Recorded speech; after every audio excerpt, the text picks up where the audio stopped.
Welcome to RPGamer's review of Unicorn Overlord. This review is written by Delander, read by JC Servant, and the video edited by Her Frog. Vanillaware is a developer with a striking visual style that has a penchant for providing a depth of gameplay mechanics that resonate with the niche gamer. Unicorn Overlord is able to continue this tradition while tying in plenty of user-friendly aspects that make a consistently approachable title that always gives the player something enjoyable to do. The depth and pacing is so well balanced that it is hard to put the controller down when there's such a bevy of gameplay options and presentation to take in that's at a consistently high caliber. Unicorn Overlord follows the tales of Alan, a young prince from the nation of Cornea, who is dealing with his country being overtaken by its former general Valmor. Valmor systematically overthrows each nation of Phalith to form the Zenoria Empire, taking the name of Emperor Galerius. Elaine learns this truth while he slowly gathers good leadership skills through firm decisions balanced with his humble and compassionate nature. This endearing attitude makes Elaine a compelling protagonist and magnet for the game's continually eccentric and interesting personalities that come to join or antagonize his liberation army. Each nation in Unicorn Overlord has different beautiful topography accompanied by its own orchestral overworld and battle themes. From snowy lycanthropic beastool lands, ageless elven woods, and religious grounds filled with angels, to areas featuring complicated histories full of intrigue, each nation boasts something new and enticing. Between the heavy-hitting story beats filled with betrayal and acts of regret, there are also moments of levity. The lighter moments genuinely come from rapport conversations, which also serve to help demonstrate growing bonds between characters, but also from visual quirks such as mounted characters rarely being shown off-mount. This just adds to the charm of Faerith and balances out some of the more serious aspects of the story in great and sometimes unexpected ways. A fantastic sense of balance is prevalent in all things, and players are rewarded around every corner. Every stage one provides progress in one way or the other, whether it's additional resources, background story, new equipment, and so on. There's a whimsical sense of discovery that never dulls throughout the adventure. Driving much of the progress is the multi-purpose honor resource that players can earn.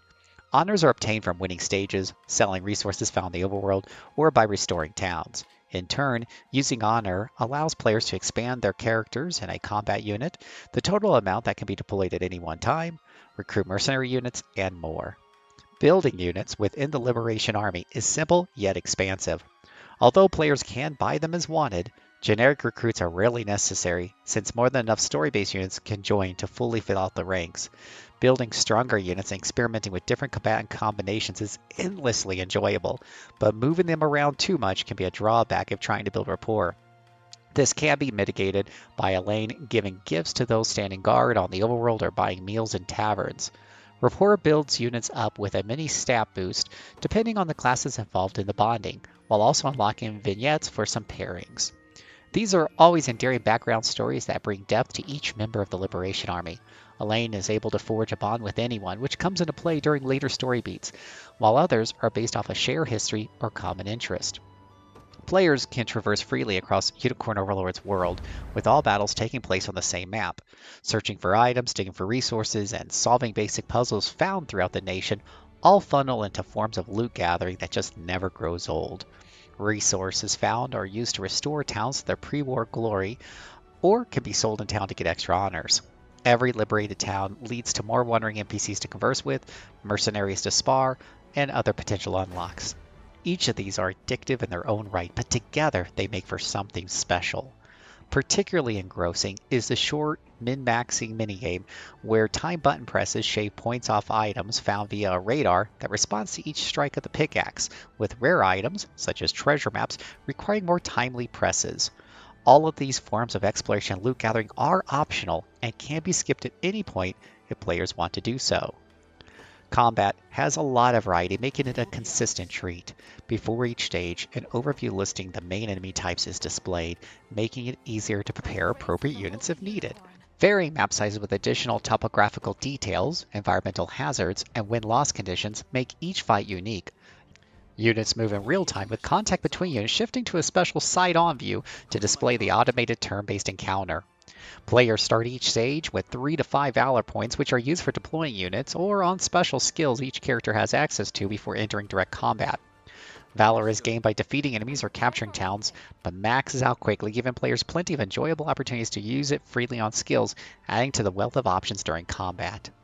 Units are organized into back and front rows with 3 slots each. At the beginning of the game, positioning is more important as both units and character sizes start small, making weaker characters more vulnerable. As things progress, fully formed strike teams become able to one-shot specific enemy classes or just damage entire rows and columns with powerful attacks. Before each encounter, players have the option to potentially sub in another nearby unit, rearrange unit skills and tactics, and add items to try to alter the outcome. Each character's behavior and actions during an encounter is decided prior to combat through a semi-programmable set of conditions, though players can let the game set these up for them.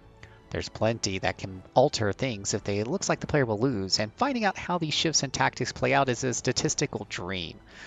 Dodges and critical hits always keep player on their toes as well, since these are determined prior to combat and do not change until another fight has completed. Damage is dealt as a grand total to either side, which makes receiving damage as a nail-biting game of chance to see whether all the hurt is dished out on a single character or spread out amongst the members of the unit. These fights are not just an array of numbers to enjoy or exploit, but combat plays out in a beautiful visual manner that combines with the battle theme to make it thrilling time after time. Experience is gained after each fight, with the biggest amount given to the unit dealing the final blow, allowing for creative use of leveling weaker units by picking apart a tough enemy. Individual character tactics and abilities become great instruments as Unicorn Overlord progresses. Each class has 3 active and 3 passive abilities, with more becoming available through equipment. Characters start with 1 active and passive point to use on skills and actions in each encounter, gaining more with upgrades and equipment. These abilities work just fine straight out of the box, but each can be tweaked to ensure when and how it is used. For example, a heal skill is set by default to activate whenever anyone takes damage, but can be altered to trigger only when someone is seriously injured, thus bypassing that ability and freeing up an active point for an attack instead. Tweaking these tactics can not only make high-level fights successful earlier in the game, but also can ensure bragging rights in the online Coliseum. Coliseum fights pit a chosen unit against another player's uploaded one in thrilling clashes, even if they can get stamped out quickly by the opponent. Everything is so easily accessible in Unicorn Overlord. While there is always something available to progress, many of these elements are entirely optional and players can blitz the story or take their time completing everything. The game leaves rooms for multiple playstyles. Not only does it keep offering more, but it also respects the player's time through numerous user-friendly interfaces, such as using the rapport menu to transport immediately to the conversation point instead of backtracking to the area for the vignette. Resources can be mined manually or gathered automatically when the nearby town has a guard stationed.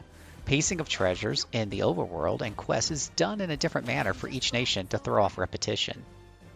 The regard for timing even extends into combat. Each fight between 2 units has the option for an auto skip, being displayed as beautifully rendered real-time panoramic fights or sped through with a simple hold of a button.